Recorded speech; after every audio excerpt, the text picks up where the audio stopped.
Welcome to the Books and Martinis podcast. I'm Priya. And I'm Mercy. And this is your go-to book podcast, where we lift, empower, and spotlight authors. Grab your martini and follow along. And don't forget to like, follow, and subscribe.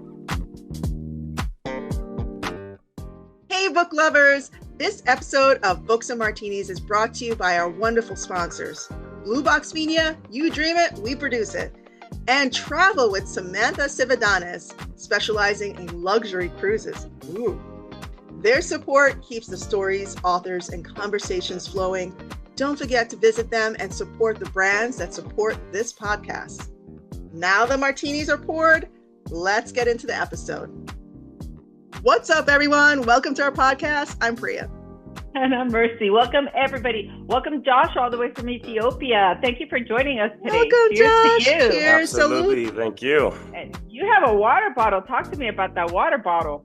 What's going on there? This is called Ambo water. It comes from a town, Ambo, and the water is natural, and it's a sparkling water, and it comes out of a volcanic fissure.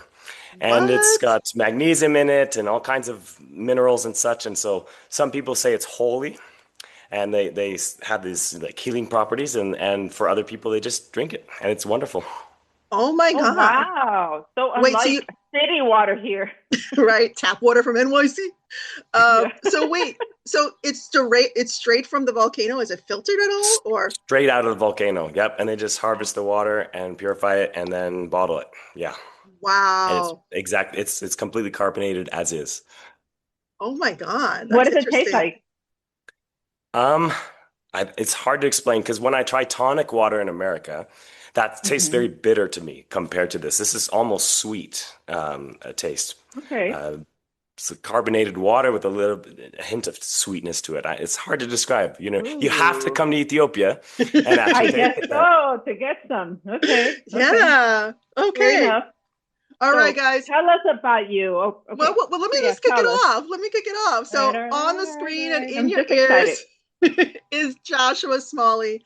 He's the author of Tales of a Traveling Teacher, Walking with Snow Leopards in Paradise. It's one of his two books.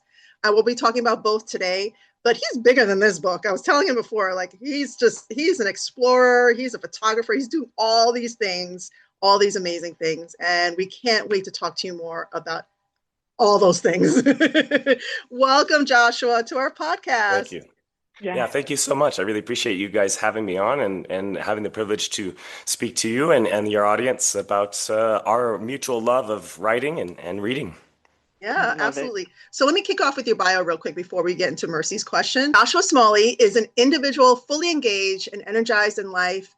He holds an eclectic set of interests, passions, and experiences. In his former years, he was at varying degrees of experience and proficiency a fashion model, fine art creator, actor, photographer, and plumber. Whoa. In his current work, Smalley is an innovative international school educator of 17 years. His stated aim is to make learning alive and relevant to his students. Smalley brings personalized learning into the forefront of his classroom, differentiating instruction and curriculum to the personal needs of each student. His international practice includes moving students with appropriate scaffolding into the driver's seat of their learning.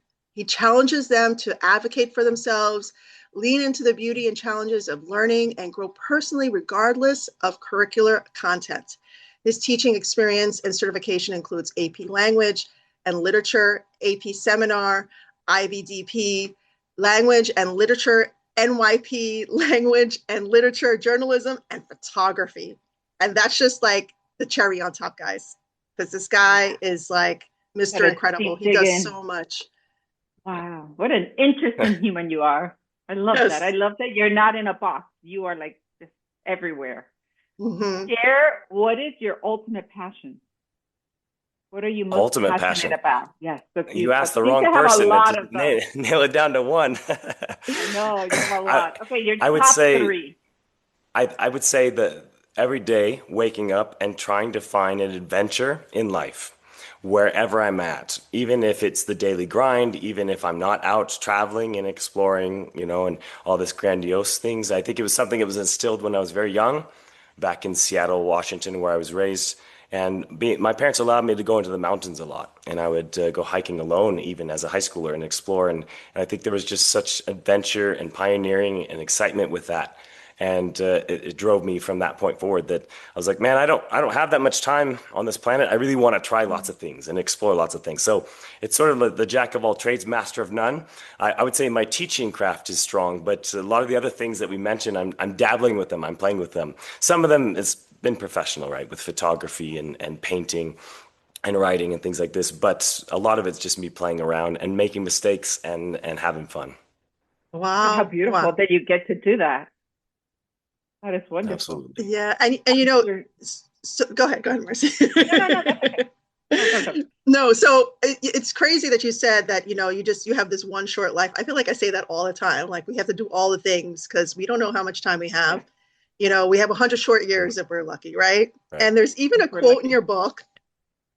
I highlighted it, Josh. Like, There's a quote in your book that I loved. If I could find it real quick, it's at the beginning. And where is it? Okay, I'm there we go. bummed because I'm I'm going to edit this traveling, so I part. don't have my books with me.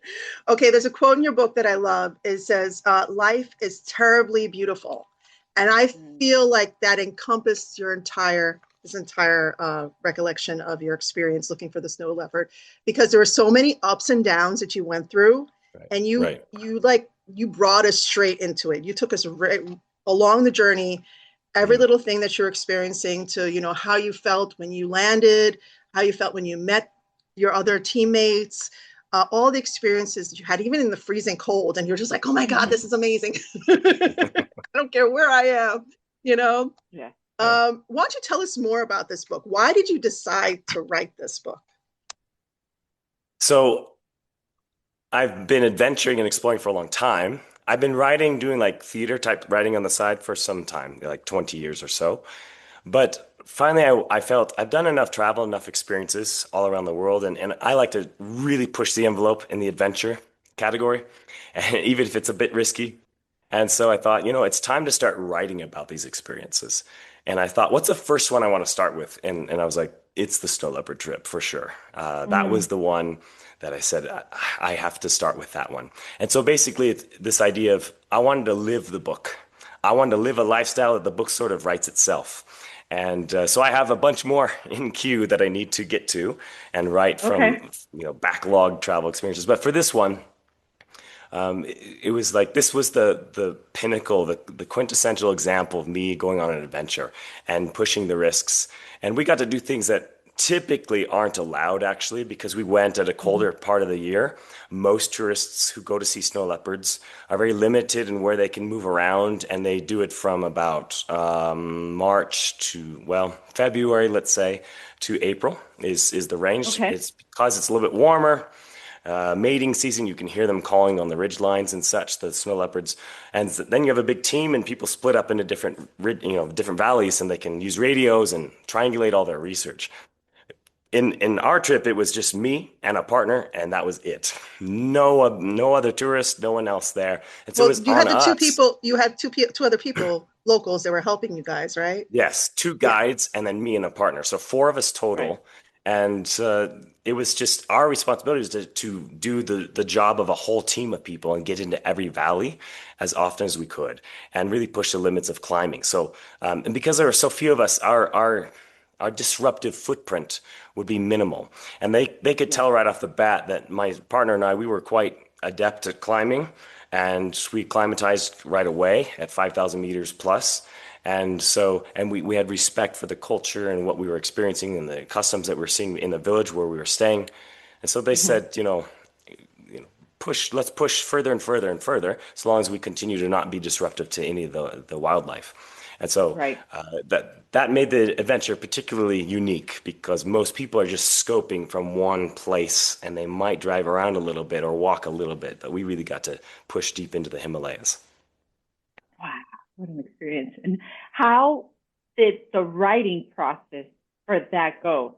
Were you taking notes as you were going through the journey, or did you just sit there and recollect everything afterwards and decide I'm going to write this? And then how long did it take you to write your book? Yeah, I always want, like, when I was reading this, I was like, how does he remember everything in such beautiful detail? Right? So So I have a popular YouTube channel that tracks a lot of my wildlife tracking because that's another thing I do. I lead wildlife tours. I'm a semi-professional tracker. I was trained in Belarus in the Naliboki forest, and we were tracking wolves under Vadim Sidorovic. So after that, I brought it over to any country I go to, I bring that skill with me and transfer it. And so and now I lost the question. What was the question You again? were, how was the process of writing it? Yes, of Were you course. The taking process notes? itself. I Yes. digress. I apologize. Yeah, No, no, no, no. so I'm always capturing the videos of these trips, right? So Okay. that's the biggest thing for me is capturing it visually and experiencing it viscerally. So therefore I have hours and hours of footage of this So trip. you have all the So what I did documentation in video. first is I rewatched all the videos. When I knew I was going to write it, I said, let me get back into the feeling and the experience and immerse myself back in it. So I spent a whole day rewatching all the footage, the unedited footage, the edited footage, all of it. The stuff that's more polished on my YouTube channel and the stuff that I haven't put public yet. So that really put me in that frame of mind, in the mindset of, oh yes, that's what it was like. I'm getting all the feelings back again. And so from that You have to point relive forward, it. it was pretty straightforward. It was just write what I remember from day to day to day. Now, it is a memoir, but I have changed some of the details. I have modified some things, massaged some things. And the reason for this is I knew when I set out to write all the books of my travels that because I take such risks, what happens is sometimes I get into bad situations, and it's not the country's fault. It's not the people's fault. It's because I put myself at risk, and I don't want to Mm. make a country look bad or anything like this. So I've decided from the very beginning that I'm going to fictionalize some elements to protect certain parties, countries, etc. And so some of the details are a bit massaged, even though the underlying theme and concepts and everything that happened, absolutely very real and true. Okay. And how long did it take you to write it? My wife was pregnant with our third child, Wow. and I Wait, and don't I you had a have like 5 kids, or you have, I how have many three children do you kids. have? I have three Oh, kids. okay. Three kids. Three is Okay. worth five. Three We both kids. have three also. Free and I have Yeah. three. You have a Perfect. beautiful Perfect. family from your pictures on Instagram. You have a beautiful family. Thank you. Thank you. Congratulations. Yes. Yes. I Do they have. travel with you on all So your they're very journeys? young still, but they are going to. So I've been this traveler up to this point and this adventure, and then all of a sudden children, and I'm Mm. now living the RAV4 life and being cautious and careful and pulling Yes. back a bit. But Yes. as they're, early middle school probably is probably what they can start to Okay. handle those more serious trips. So anyway, she was about to give birth, and I had about a 3 month window before that happened because I knew after that I was going to be super busy helping out. Sure. So I think I wrote it in about 3 months. I had seven editors helping me as I would finish sections, send it to them, and they were gracious to help me with Okay. that. So I would say that was probably it was roughly 3 months or so to write it. It's easier Wow. when you've lived it, right? You live the book, like I say, and then it Sure. just Hmm. Sure. flows out. I'm not having to create something Create. out of new, right? Right. Yeah, and it was That's beautifully written.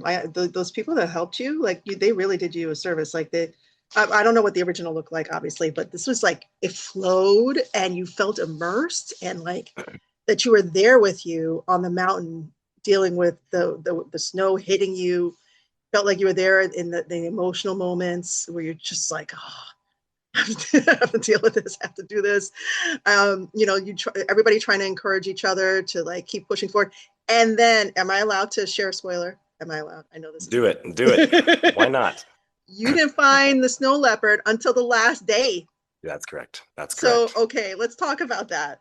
What was that like? Because 14 days of trekking and looking and searching, and there's nothing, like, Yeah, what was that like? yeah. My partner and I had read the book, I think it's called The Snow Leopard by Peter Matheson, and before we went on the trip. And it's a similar concept to what we were experiencing in the sense that he's months in the Himalayas and never gets to see this elusive cat, the snow leopard, otherwise known as the gray ghost. Their Okay. camouflage is unbelievable. You can be 10 feet away and not see it right in front of you. Wow. It's really phenomenal. So they're very, very difficult to track, let alone braving the elements and the elevation. Um, and once again, I forgot your question. Sorry, I'm What was Oh, the tired. experience? It's okay. It's okay. What was the experience waiting 14 days That's right. to That's right. find the snow leopard? Like, how did, I mean, obviously off the page, you're like, oh my God. And you put it in bold, the snow leopard. Your Right, right. partner's like, the snow leopard, so what was that experience like? How did you feel? Talk us through it. Yeah, so similar to the Peter Matheson author who wrote about the snow leopard book, in his book, The Snow Leopard, and talked about it was like months and months of never seeing it. We went days and days, and we read that book before we went, and we thought, this might be our reality as well, especially there's a given the chance we time of won't year see we it. went. Right. And so we were just like, you know what? Let's let the journey be what it is. The beautiful people we've met. We were there to at a time where we got to experience their New Year celebrations and Mm-hmm. the Losar Festival, and it was just so enriching. And even for someone like me who's traveled to many, many countries, it was particularly interesting and beautiful. And so it was like by the second to last day, my partner and I just said, you know what? Over dinner, we said, it is what it is. We went on the journey, Right. we did what we could, and it It was was beautiful. It fun was and amazing, and we saw lots of wildlife. hmm And you know what? It makes the mystique of the snow leopard even more powerful if we don't see it. And so we went right. in the morning thinking, whatever. It's just it's a icing on the cake kind Hey, of book day. lovers and martini sippers, it's Books and Martinis, and we've got something special for you this month. That's right. Our April author spotlight is the incredible Khaya Fraites and her debut novel, Rip LOL. It's sharp, it's funny, and just the right amount of chaotic. We are obsessed. Hi everyone, I'm Khaya Fraites, and I'm so excited for you all to dive into Rip LOL. I hope you love reading it as much as I loved writing it. Aw, it's out April 17th. Make sure you grab your copy and read along with us all month long. And don't forget to join the conversation only on Books and Martinis. Cheers. Cheers. Cheers. Kind of day, even though we didn't see Right. it, and that's how we saw it. Right. Yeah. And then you saw it. And How then we saw it. dangerous are they? The snow leopard is not dangerous. They're very scared. There's a lot of trepidation towards humans. And when we first saw it through the scope, it was very, very, very, very far away. And Okay. so this was an interesting moment, again, that most tourists don't get to have. So our guides turned to us and they said, you know, we would like to take you guys up to see the snow leopard. And my partner and I looked at each other, we said, what? Like that doesn't Mm, happen. Because again, you're dealing with tourists, people who aren't used right. to that level of trekking and extremity on not the well-worn pathway. Right. And the higher you're going, it's significant impact on you in terms of the climb. So we were getting close to 6,000 meters and such.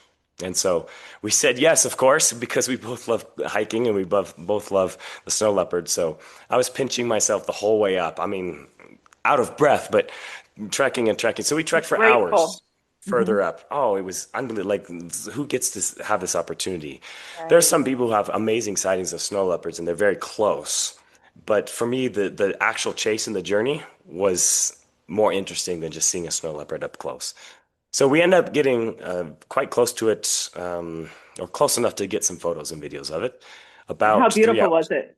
So it was absolutely breathtaking on the ridge line, Sure. against the backdrop of the blue sky. It was Mm, just, it was, wow. Magical. you have to watch the video on my YouTube channel to Yes. see Yes. what we were Yes. feeling because Yes. but you don't speak in that environment either. It's a very sacred space up there in the Himalayas. So it's not like we're talking or cheering or anything. It's complete silence. Hmm. You're Hmm. taking it all in a meditative state.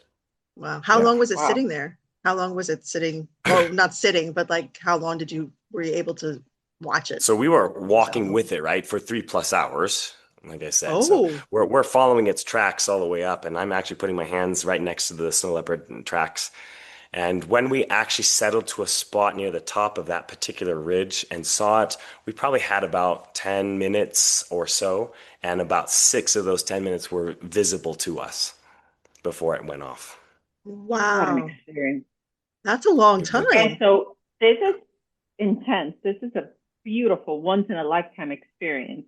As a traveler, an explorer, an adventurer person, what other experience have you had that was that impactful? Because you have more books There's, coming up. So you got to there's, give us something. yeah. The next book I'm working on is actually going to be three vignettes, three stories in one. And all of them are times I nearly died working with wildlife. So quite Wow. extreme ones. Okay. So Okay. to answer So your that's where we'll question, find them. to answer your question though, Costa Rica, I own a treehouse in Costa Rica in the Costa Rican rainforest, right near the border with Panama. And anteaters, jaguars, sloths walk by all the time, my house. And so that's an amazing place that I have that I've adventured, like I've traveled there first before I got the property. And Hmm. then I lived with the Palungan tribe for a short period of time on the island of Borneo. And that was fantastic. Got to meet the Kelabit people. There was less or fewer than 30 people left in the tribe. And they were actually trying to get people from different universities, linguists, to come and preserve the language before it dies. Hmm. I summited Mount Kilimanjaro on New Year's Day. We timed it so we were actually right at the peak as it You're became right. New Year's, that's like shivers Wow. because way down to the last base camp, all of our porters and our team who did not summit with us, they're taking care of camp and preparing breakfast because you start in the middle of the Hmm. night, right? And they're staying there. We're summiting with our guides and we come back down for breakfast. Anyway, as we get near the top, they started shouting when it became 12 o'clock. Hmm. The porters down in camp started screaming Happy New Year. And there was a trail of headlamps all the way to the top. And it sort of rolled up the mountain as Wow. people like echoed the cheer of Happy New Year all the way to me and then back up the mountain further to those, ahead of me. So that was one of those goosebump moments that was just fantastic for sure. Wow. Here in Wow. Ethiopia, I've had the chance to do a lot of wildlife tracking. So I've walked with wild lions just a few feet away, 10 feet away throughout the night. So I do lead some decent tours here. So I've did about a little over 80 people on two different trips here Hmm. this year in particular already. And so those trips weren't lions. We were looking for other kinds of animals, but it's beautiful. Ethiopia is a country that's never been colonized. And so a lot of the rules and regulations and structures that might be in places like Kenya and Tanzania, Hmm. Botswana, etc., those aren't here. So if someone is skilled with wildlife training, Hmm. like myself, you can just hire a team and go out on your own. So it's this beautiful, the Wild West of Yeah. wildlife experiences. So those are some of the experiences. There's been more too. There's a time when I was doing a lot of things like a lot of spelunking, abseiling, things like this. There was this one cave I remember I did in Malaysia where they had to measure me and my hip points and my shoulder points because Oh, to get for through the several cave. hours we're going to be so tight that you actually had to like twist one Oh. arm through and then et cetera, et cetera. So for Oh those who are my goodness. claustrophobic, it'd be a nightmare, but it was Houdini so much moment. fun. Wow. Wow. So do you get how do you get these experiences? Are you just in the right place at the right time? As you reach out to someone that you know? How do you how do you get into these Right, experiences? right. So, again, when I was much younger, I was determined that I wanted to go see the world. I just wanted to go see things. And the world's an interesting place. There's plenty of bad in the world, but I chose to see the positive, even though there's plenty of negative. And I wanted to, with the short time I have on the earth, to go explore and see what's out there. And so that's what I started doing. And so my job gets me overseas, first of all, kind of gets me out of my comfort zone. So as a teacher, I've taught in Kazakhstan, Belarus, and Ethiopia.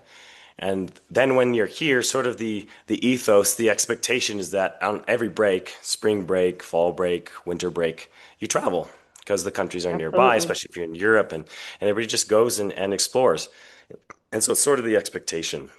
And so what I do when I go to travel is it's either you got to be mountains or wildlife or something really weird. So I went to Spain and I didn't like most of Spain except I loved Guadix. It's a cave community that people still live in. It's like a currently dwelling. It's the oldest cave community, I think, in Europe, if I'm not mistaken. It was awesome. These are the kinds of things I love to participate in and enjoy and explore. Whatever the tourist path is, I kind of want to go somewhere over The here. opposite way, right? And so the Google search now, AI, is what I usually use Mhm. to sort of say, all right, what are the most unique, interesting things that I can do in this particular country when I go to that country? That's so interesting. And do you usually travel with your family? Does your wife and kids Yeah. join you through all of your journey and different Absolutely. countries? Yeah, Oh, absolutely. They're coming with me, and again, they're very young. They're all under the age of four, so or four and wow. under. So we got some work to do. Right. But already, I've taken them on some trips. So they've seen the elephant shrew in Watamu, Kenya, which is a hard animal to spot. Wow. I just took them to go see the flamingos that are just outside the main city here, wild flamingos in the thousands all around us. So that was Wow. just over winter break. So things like that. So Like at I four, they've throw them seen in the more car and than we go. most. Yes, yes. Right. At They're four, they've they're seen world more. travelers already. Yes, yes. I love that. Have Oh, I love I, that for so them. I feel like this is Nat Geo. Right? Oh, I Right? love it.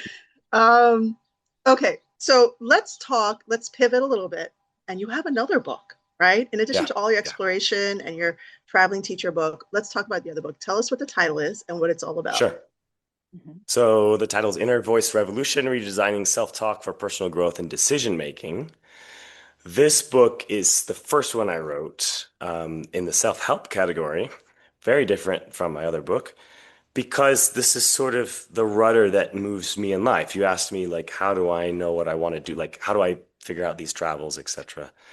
Um, and so this is a process I invented, I believe, as far as I understand, where I essentially get into a quiet meditative space and I imagine future versions of myself at the dinner table with me.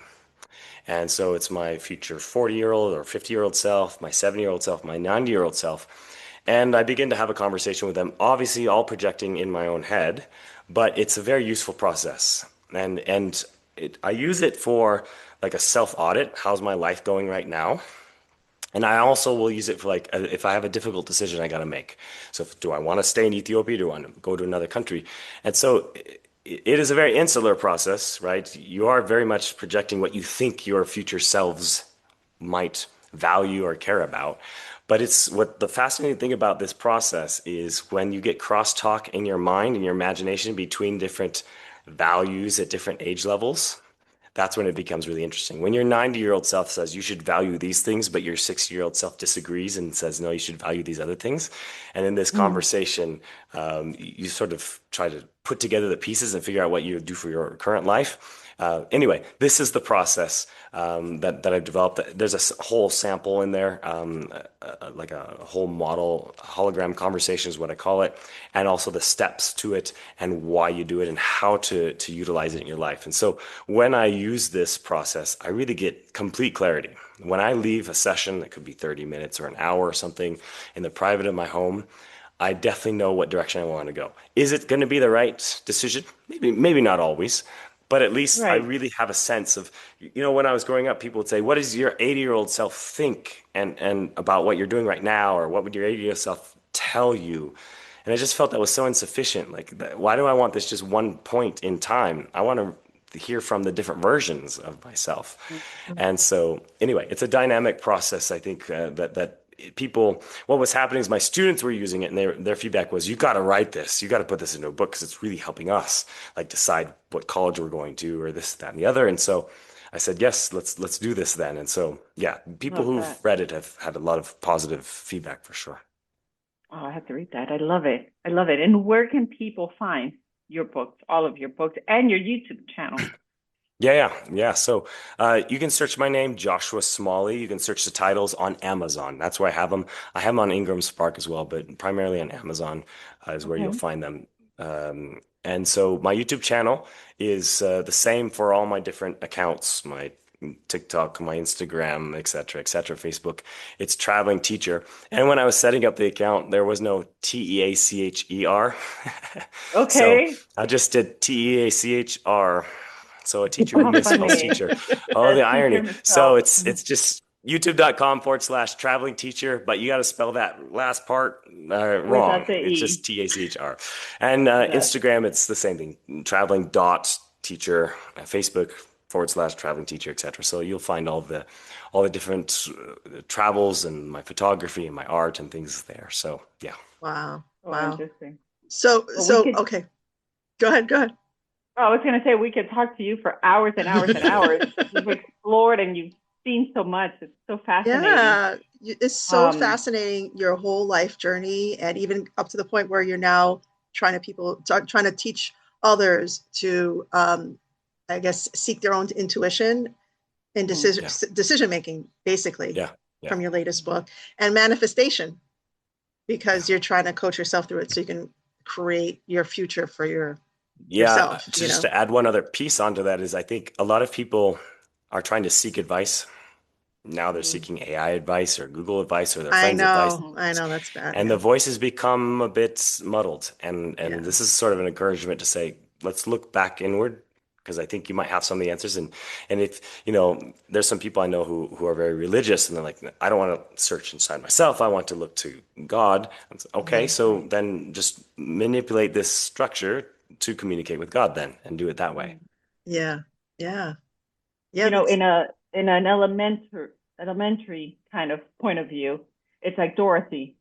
It was always within her to make it home. Yeah. She didn't have to go see the Oz, right? So right. It's always within you. So yeah, that's a great comparison. Analogy. So I wanted to thank you for your time and to ask you to please continue sharing all of these awesome journeys and all these risks that you take. And I'm sure your beautiful family too. We'd love to see them as part of your journey as they get older.